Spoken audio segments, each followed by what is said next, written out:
बहुत ढूंढने के बाद एक ऐसी मूवी लेकर आ गया हूँ जिसको देखने के बाद मैंने सोचा कि आपको भी पक्का दिखानी है, चाहे कुछ भी हो जाए। आपको बता दूं कि ना एक फेमस बुक है जिसके 2 वॉल्यूम्स पब्लिश हो चुके हैं और तीसरा वॉल्यूम जल्द ही पब्लिश होने जा रहा है। लेकिन इस थर्ड वॉल्यूम को कई भाषाओं में पब्लिश करने के इरादे से वो 9 ट्रांसलेटर्स को हायर करते हैं। एंड क्योंकि ये बहुत ही खास बुक होती है और रिलीज होने से पहले ये कहीं लीक ना हो जाए, इसलिए उन ट्रांसलेटर्स को एक सीक्रेट बंकर में रखा जाता है। उस बंकर के अंदर ना तो कोई फोन यूज किया जा सकता है और ना ही इंटरनेट। बाहर की दुनिया से मानो उनका कनेक्शन पूरी तरह से कट हो जाता है और 2 महीने के लिए इन्हें इस तरह यहाँ पर रहकर इस बुक को अलग अलग भाषाओं में ट्रांसलेट करना है। लेकिन यहाँ आने के बाद उन ट्रांसलेटर्स को जो शॉक पे शॉक लगता है वही इस मूवी की शॉकिंग कहानी है। क्या वो ट्रांसलेटर्स यहाँ से बच पाए और आखिर में क्या हुआ, ये जानने के लिए आइए देखते हैं 2019 में रिलीज हुई ये सुपर फ्रेंच मिस्ट्री थ्रिलर जिसका नाम है द ट्रांसलेटर्स। तो मूवी की शुरुआत में एक पब्लिशिंग कंपनी के सीईओ एरिक को दिखाते हैं जो एक बड़े बुक फेयर में अनाउंस करता है कि देखिए,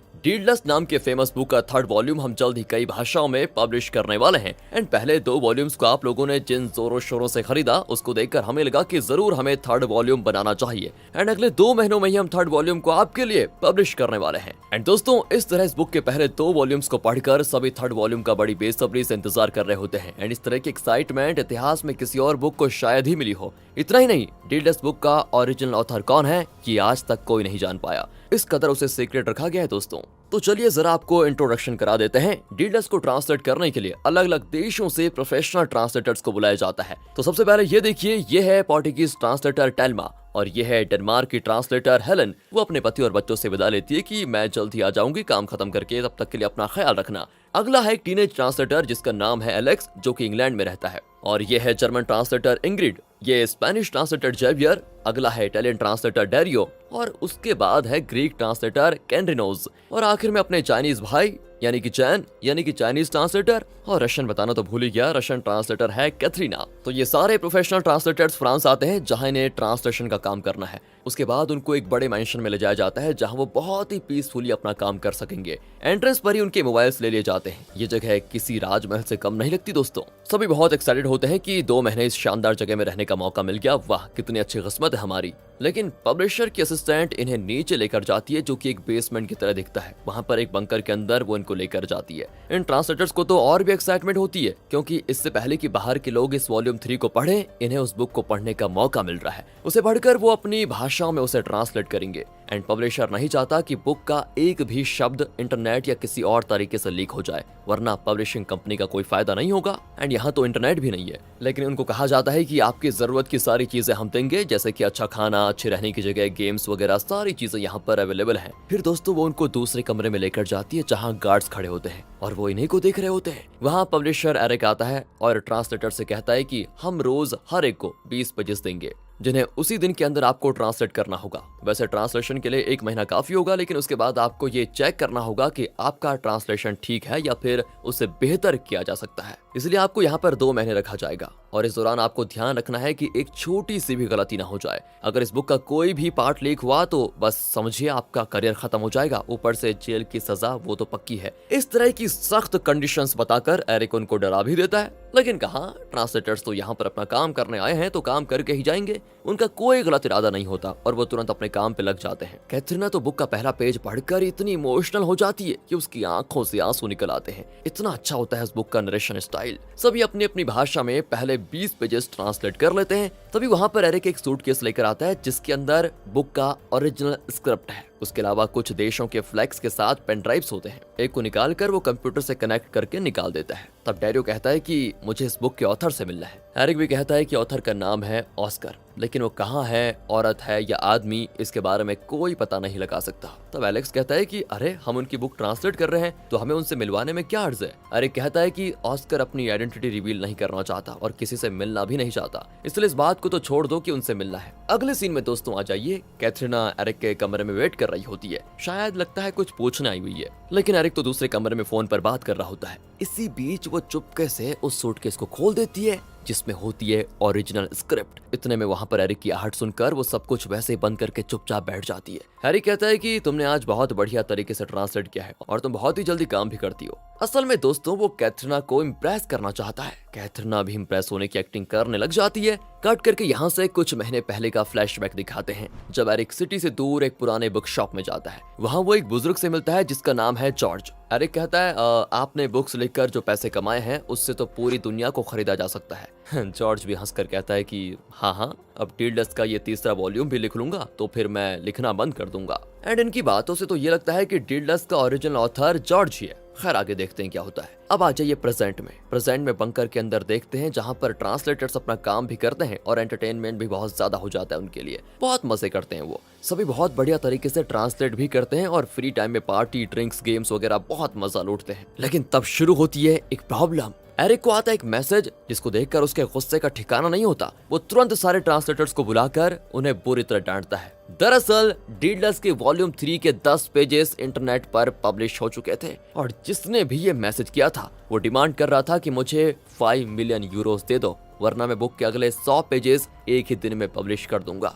अब एरिक गुस्से में कहता है कि तुम्हारे अलावा किसी ने बुक का ओरिजिनल स्क्रिप्ट नहीं देखा और मुझे पता है कि तुम में से किसी एक ने इसे लीक किया है। चुपचाप बता दो किसका काम है वो। अब दोस्तों इतनी सीरियस बात हो रही थी कि तभी एक ट्रांसलेटर हंस पड़ता है कि अब बताओ, ये बुक तो लीक हो चुकी है, मतलब इसे अब कोई नहीं खरीदेगा। हो गया ना नुकसान। एरिक को उसको देखकर इतना गुस्सा आता है ना कि वो अपने गार्ड से कहकर उस ट्रांसलेटर को पीटने लग जाता है। तब जाकर बाकी ट्रांसलेटर्स घबरा जाते हैं कि ये लोग तो हाथ उठा रहे हैं हम पर। एरिक सबको धमकाता है कि अगर किसी ने अपनी गलती नहीं मानी तो सजा सबको मिलेगी, कहकर वो चला जाता है। उसके बाद गार्ड्स हर एक कमरा चेक करते हैं और सारी चीजें इधर से उधर कर देते हैं। कुछ ट्रांसलेटर्स के साथ वो वायलेंट भी हो जाते हैं। एंड जब वो हेलन के कमरे में चेक करते हैं तो तकिए के नीचे एक स्क्रिप्ट होता है। फिर वो उसको एरिक के हवाले कर देते हैं। एरिक पूछता है ये क्या है। हेलन बताती है कि ये तो मेरा अपना नोवेल है जिसे मैं 8 साल से लिख रही हूँ। वो कहती है कि राइटिंग मेरा पैशन है, लेकिन शादी के बाद बच्चे होते रहे और मैं इस पर फोकस नहीं कर पाई। एक पल के लिए भी मैं आराम से लिख नहीं पाती थी, इसलिए मैंने सोचा कि यहाँ डीडलस्ट को ट्रांसलेट करके जब मुझे वक्त मिलेगा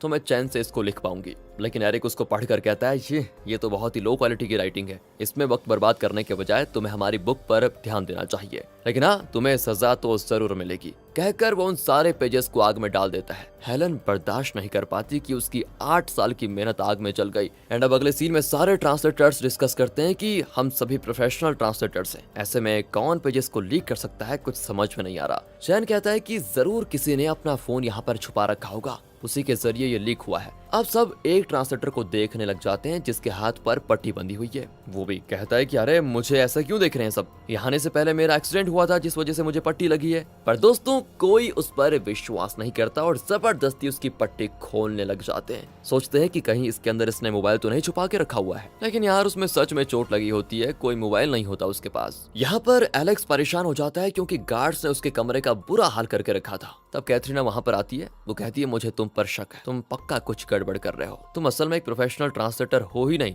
तुमने ही उन पेजेस को लीक किया होगा। एंड तब एलेक्स एक सच रिवील करता है कि हाँ मैं एक प्रोफेशनल ट्रांसलेटर नहीं हूँ बल्कि डीडलस्ट बुक का बहुत बड़ा फैन हूँ। जब डीडलस्ट के पहले 2 वॉल्यूम्स रिलीज हुए तो उसने दोनों बुक्स पढ़े, लेकिन उसे उनका इंग्लिश ट्रांसलेशन उतना खास नहीं लगा, इसलिए उसने अपने आप दोबारा इंग्लिश ट्रांसलेशन किया जो प्रोफेशनल इंग्लिश ट्रांसलेशन से काफी अच्छा था और लोग उसे बहुत पसंद करने लगे। एंड तब एरिक ने एलेक्स की बहुत तारीफ की थी और पूछा कि तुमने इंग्लिश ट्रांसलेशन क्यों किया जबकि ये बुक पहले से इंग्लिश में अवेलेबल थी, वैसे तुम्हारा ट्रांसलेशन भी बढ़िया है। एंड तब एलेक्स ने उसको बताया था कि वो डीडलस्ट ट्रिलॉजी का बहुत हार्ड फैन है और वो कैसे भी करके डीडलस्ट के ऑथर से बस मिलना चाहता है। वो एरिक से कहता है कि मैंने तो तीसरे वॉल्यूम का पहला सेंटेंस भी गैस कर लिया है। एरिक कहता है कि लिख के दिखाओ तुमने क्या गैस किया है। एलेक्स लिखता है तो एरिक तो एकदम चौंक जाता है क्योंकि ये एग्जैक्टली वही लाइंस हैं जो ओरिजिनल ऑथर ने लिखे थे। एरिक पूछता है ये तुमने कैसे गैस कर लिया, हालांकि वॉल्यूम 3 तो रिलीज हुआ ही नहीं। तब एलेक्स बताता है कि पहले 2 वॉल्यूम्स में कई हिडन डिटेल्स हैं, उन्हीं के आधार पर मैं गैस कर पाया कि ऑथर वॉल्यूम 3 को किन लाइंस के साथ शुरू करेंगे। मैंने इतनी मेहनत इसीलिए की क्योंकि मैं ऑथर से मिलना चाहता हूँ और क्या आप मुझे वॉल्यूम 3 का इंग्लिश ट्रांसलेशन करने का मौका देंगे।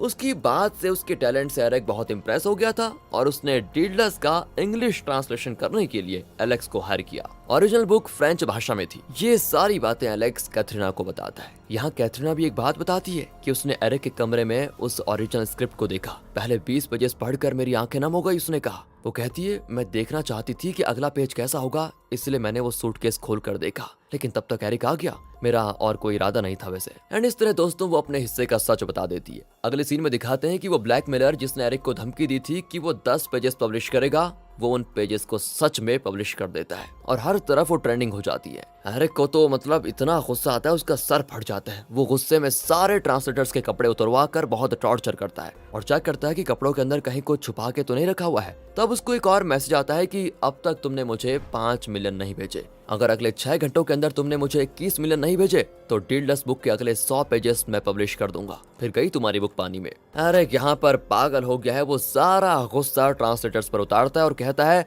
अब तुम लोग मरने तक यहीं पड़े रहोगे और अगर सच नहीं बताया तो और बुरे मरोगे, और यहाँ पर याद रखना तुम्हें अब से कुछ नहीं मिलेगा जब तक तुमने सच नहीं बताया, कहकर वो चला जाता है। उसके बाद लाइट्स भी बंद हो जाती है। असल में सच का पता लगाने के लिए एरिक अपना टॉर्चर शुरू कर चुका है। ये लोग कैंडल जलाकर बैठे होते हैं और बड़े परेशान होते हैं कि अब क्या होगा। कितने सपने लेकर ये यहाँ पर आए थे कि हमें बुक ट्रांसलेट करने का मौका मिल रहा है। यहाँ पर एक और फ्लैशबैक दिखाते हैं कि एरिक जब जॉर्ज से मिलने गया था तो उसने जॉर्ज को बताया कि डीललेस का 3rd वॉल्यूम मैं एक सीक्रेट जगह पर ट्रांसलेट करवाने वाला हूँ। एंड तब जॉर्ज ने कहा था कि अब मैं तुम्हारे साथ काम नहीं करूंगा। जब तुम पहली बार मेरे पास आए थे तो तुम्हारे अंदर बुक्स पब्लिश करने का पैशन था, लेकिन अब तुम पैशन के लिए चीप पब्लिसिटी करके बुक्स को प्रमोट कर रहे हो एंड डीललेस वॉल्यूम 3 मैं तुमसे पब्लिश नहीं करवाऊंगा। ये सुनकर एरिक चौंक जाता है और कहता है, मैं आपको बहुत सारे पैसे देने को तैयार हूँ और आप मेरे लिए और बुक्स लिखिए प्लीज। लेकिन जॉर्ज यहाँ साफ इनकार कर देता है। और अब प्रेजेंट में आ जाइए। एक ट्रांसलेटर को दिखाते हैं जो चाकू लेकर एरिक का कत्ल करने जाता है, लेकिन अचानक किसी को देखकर वो चौंक जाता है। असल में हेलन ने फांसी लगा ली है दोस्तों। सभी बड़े दुखी होते हैं। एरिक को लगता है कि मैंने इसकी 8 साल की मेहनत से लिखी नोवेल को आग में जला डाला, शायद इसीलिए इसने फांसी लगा ली। लेकिन इस बारे में दोस्तों यहाँ पर कोई और नहीं जानता कि एरिक ने उसके नोवेल को आग लगा दी, इसलिए वो कुछ नहीं कहता। पर वो दूसरों को वार्न करता है कि अगर तुमने भी सच नहीं बताया तो मैं तुम्हारा भी यही हाल करूंगा। इसी बीच एरिक की असिस्टेंट उसे कॉल करती है। असल में एरिक ने उसे एलेक्स के घर भेजा था कि वहां जाकर पता लगाओ कहीं उसके घर में वॉल्यूम 3 के पेजेस तो नहीं है। असिस्टेंट कहती है कि पूरा घर छान मारा सर, पर वहां कुछ नहीं मिला। यहाँ सारे ट्रांसलेटर्स बहुत दुखी होते हैं कि हेलन उनके साथ इतने दिनों से काम कर रही थी, अचानक उसका दी एंड हो गया। इसी बीच एरिक को फिर से एक मैसेज आता है कि मुझे पैसे अब तक नहीं मिले, इसलिए मैं अगले 100 पेजेस पब्लिश करने वाला हूँ और अगर तुमने मुझे 80 मिलियन यूरोस नहीं दिए तो मैं 200 पेजेस पब्लिश कर दूंगा। बस अब यहाँ से एरिक तो साइको ही बन जाता है और गन दिखाकर सबको शूट करने की धमकी देता है। तब एलेक्स कहता है कि मैंने ही किया ये सब कुछ और किसी को कुछ नहीं पता। एरिक भी उसको पीटने लग जाता है कि मुझे पहले से तुम पर शक था, अब बताओ कि इस लीक को कैसे रोको वरना सभी को मार डालूंगा। एलेक्स कहता है कि मैं ये सब एक ऑटोमेटिक सिस्टम के जरिए कर रहा हूँ जो लंदन में एक सीक्रेट जगह पर है। अगर आप 80 मिलियन भेज देंगे तो वो सिस्टम अपने आप रुक जाएगा। एरिक उस सीक्रेट लोकेशन का पता मांगता है। एलेक्स उसको बता भी देता है। फिर एरिक अपनी असिस्टेंट को वहां भेजता है, लेकिन एरिक का गुस्सा कम नहीं होता और वो कैथरीना को शूट कर देता है। वहां वो असिस्टेंट उस सीक्रेट लोकेशन पर जाती है जहां पर एक सिस्टम अपने आप काम कर रहा होता है। वो सिस्टम के पास जाती है तो वहां पर एक फोटो होती है जिसमें एरिक असिस्टेंट को डांट रहा है। असल में भी एरिक हमेशा असिस्टेंट को डांटता धमकाता रहता है, इसीलिए अब उसे एरिक पर गुस्सा आने लग जाता है और वो एलेक्स को सपोर्ट करना चाहती है। वो एरिक से बदला लेना चाहती है और कॉल ही कट कर देती है। एरिक चौंक जाता है कि उसके असिस्टेंट ने उसका कॉल क्यों काट दिया और अब कोई और रास्ता न पाकर वो अपने पार्टनर को कॉल करता है और 80 मिलियन यूरोस अपने अकाउंट में ट्रांसफर करने को कहता है। वो भी कर देता है। एरिक उन पैसों को एलेक्स के सिस्टम में ट्रांसफर करता है, लेकिन कुछ ही देर के बाद वो अपना फोन ही फेंक देता है। तभी एक ट्रांसलेटर फोन उठाता है तो देखता है डीललेस वॉल्यूम 3 का पूरा बुक ही लीक हो चुका है, यानी इंटरनेट पर फ्री में पब्लिश हो चुका है।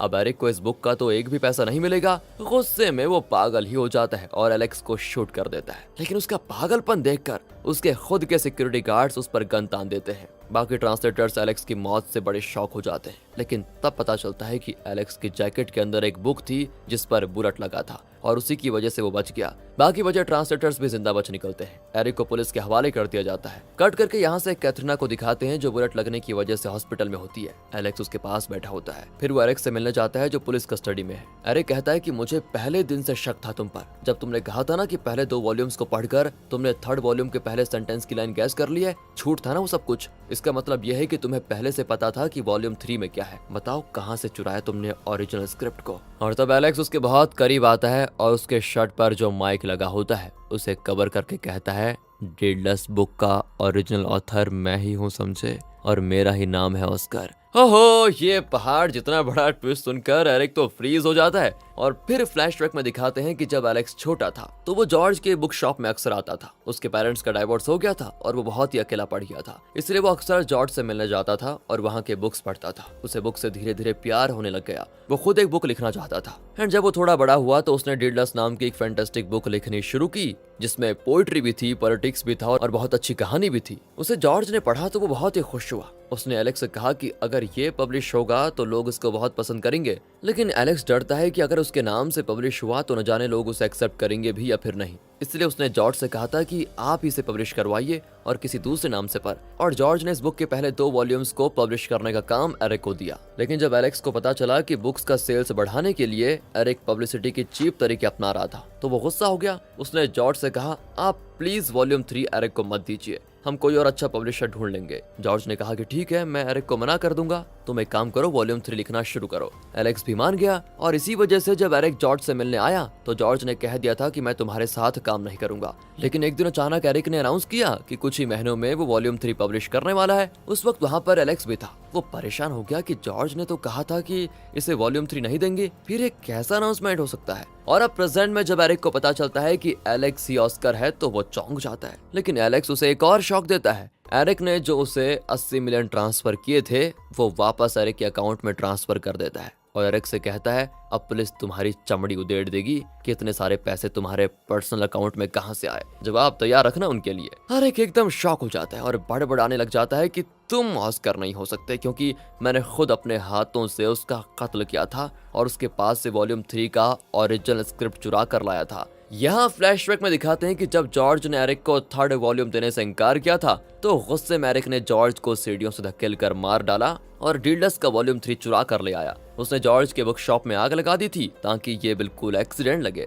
उसके बाद ही उसने बुक फेयर में अनाउंस किया था कि कुछ महीनों में वो डीडलस का वॉल्यूम 3 पब्लिश करेगा। इस तरह एरिक अपने मुंह से कबूल कर लेता है कि उसने चोरी की और जॉर्ज का कत्ल भी किया। बाहर से पुलिस भी इनकी बातें सुन रही होती है, लेकिन उन्हें एलेक्स की बात नहीं सुनाई देती, क्योंकि जब वो बात कर रहा था ना तो उसने माइक को कवर कर दिया था। पुलिस फिर एरिक को पकड़ कर लेकर जाती है क्योंकि उसके खिलाफ अब सॉलिड एविडेंस मिल चुका है। यहाँ तब एलेक्स को चैन आता है, इसलिए नहीं कि उसका बुक हिट हुआ, बल्कि इसलिए कि जिस जॉर्ज को वो अपना दादाजी मानता था, उनसे बहुत प्यार करता था, उनके कातिल से उसने बदला ले लिया है। और इसी के साथ दोस्तों ये मूवी यहाँ पर खत्म होती है। कैसी लगी आपको ये अलग मूवी, कमेंट करके बता दीजिए यार प्लीज। मिलते अगली वीडियो में, ध्यान रखेगा अपना एंड फाइनली